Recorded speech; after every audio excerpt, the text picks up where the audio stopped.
Welcome to the Mind Shift podcast. Join Rocio Perez, your mental performance strategist, as she navigates you through inspiring journeys with global experts.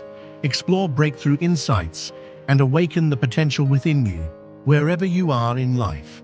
Get ready to transform your personal growth. Here's Rocio to guide you. Hello, everyone. Welcome to the Mind Shift Experience. I'm here with one of my favorite guests, Senofer Mendoza from Mendoza Ventures. And she's going to be talking today about how do you network your way to success in the VC world before you even need the money. Because a lot of people are networking when they need the money, their pants are on fire, life is happening. And what we want to do is ensure that we go through it as a smooth process for both the VC and the individual. Welcome, Senifer. Hi, thank you so much for having me. Thank you so much, Senifer. We've had some great conversations on our other TV channels and platforms for our podcast.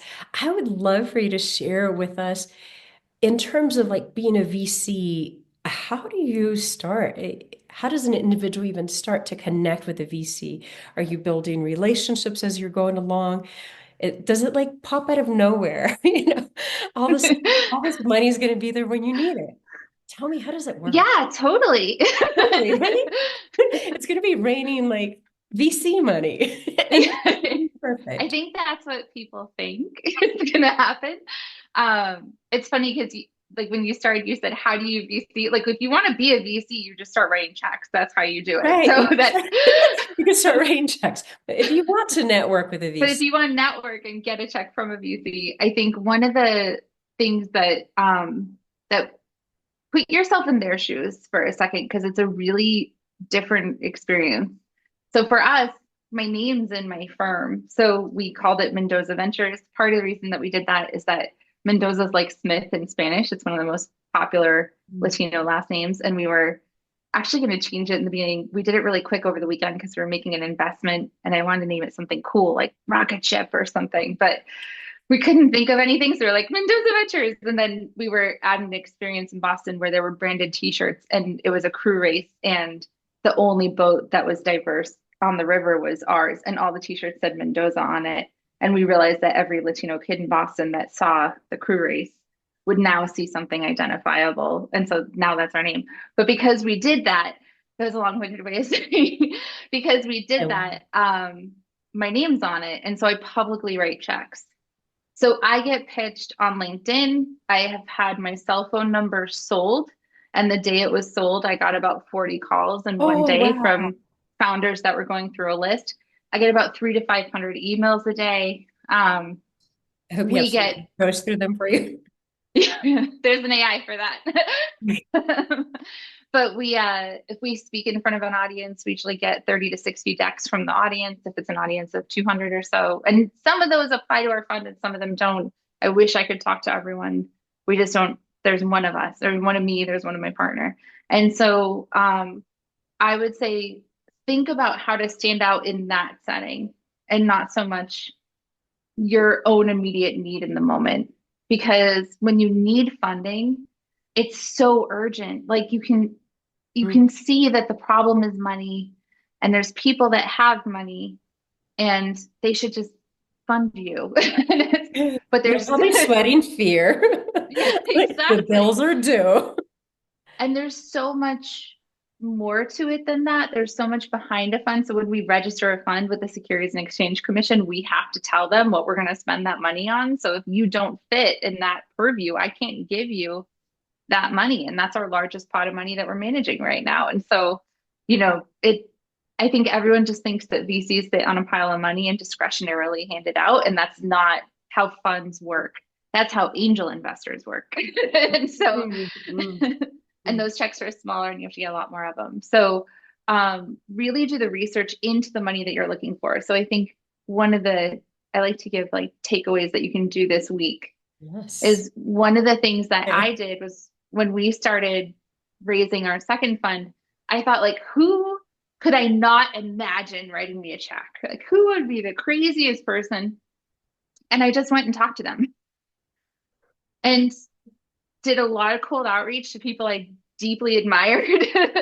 And just that I'm doing this and I'd love to get your input on it and see if it's something that you're interested in. And um, you cannot market a fund the same way that you can market a startup. So we had to do a lot of like, we're building a firm, we want your input, and then see what happened from it. And I think that's a blessing because it forces you to build the relationship first. And that's really what you have to do to get any kind of funding. Well, that's exciting. It's exciting to know that there is a science and that there's certain funds that are going to fund, and we need to know exactly what it is. Like you said, you have to follow the specific rules. This is what you set it up for. This is what you're going to fund, and not to expend, maybe we're barking up the wrong tree, right? Maybe we're Yeah. trying to build a relationship with a fund that's not even able to fund us, right? Mhm. So how do we start to even network before we even need the money? Because a lot of us are networking when we're already on fire, right? We're like, give me some water, turn me off. Exactly. And then tell everyone too, like, because you don't know what resources are in your community. So we were entrepreneurs first. We live in a neighborhood just outside of Boston, and there's a lot of professionals in our neighborhood. And so I would be dropping my kids off for kindergarten and talk to this dad that I was working with on some PTO stuff. And I knew that he was an investor. And I just said, "Will you look at this deck and tell me what you think about it?" He kind of chatted with me off and on for a year and then anchored our second fund. So Wow, amazing. So it's not, and I would not have called that. He was not someone I was targeting or pitching. He was someone whose experience I respected, who I'd worked with on completely unrelated things for the schools and just asked. So I would also say this is a great example of just zip code privilege. Obviously, I know that, but you have some kind of privilege. Are you leveraging it for this raise, I, whether it's a school or your neighborhood or whatever it is? I love that, Senofer, because we all do have some type of privilege, and especially in this country, right?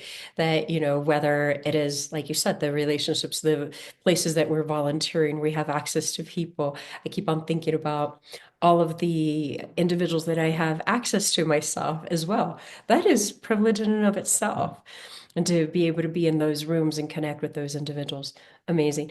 Jennifer, last minute tips. What would you tell someone who's out networking or who hasn't networked and is thinking about networking? Um, just practice as much as you can. Go to a lot of different things. Give yourself before. So I always think of the networking event, right? When you walk in and there's a room of 30 to 60 people that you've never met before, and they're all talking to each other. That's like the worst feeling in the world. Oh, So I give myself a goal of you're going to talk to three people that you've never met before. And often I'll give myself a demographic goal because we've run a fellows program since 2018, and I've mentored a lot of MBAs that want to write checks when they grow up.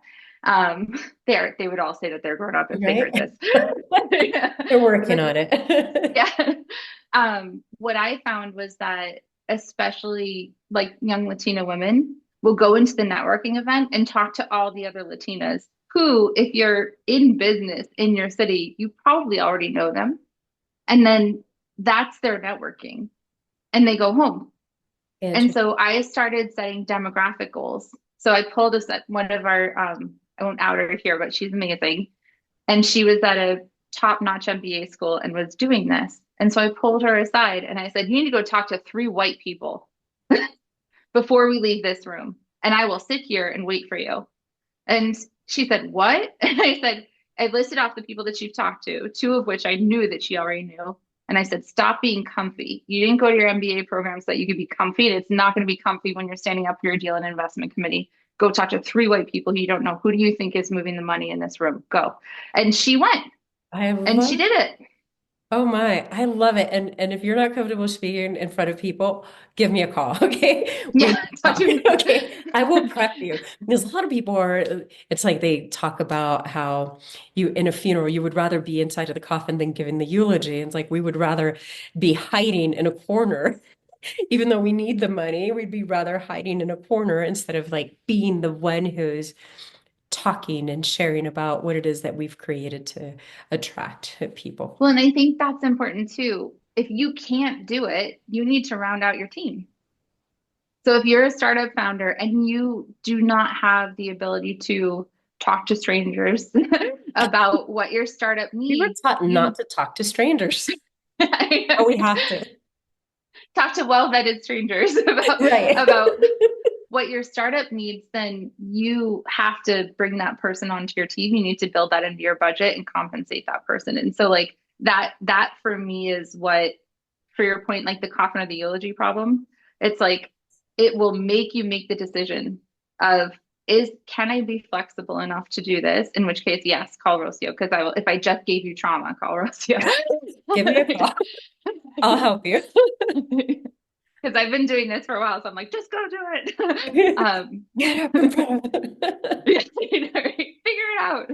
You can wash the shirt, it's fine.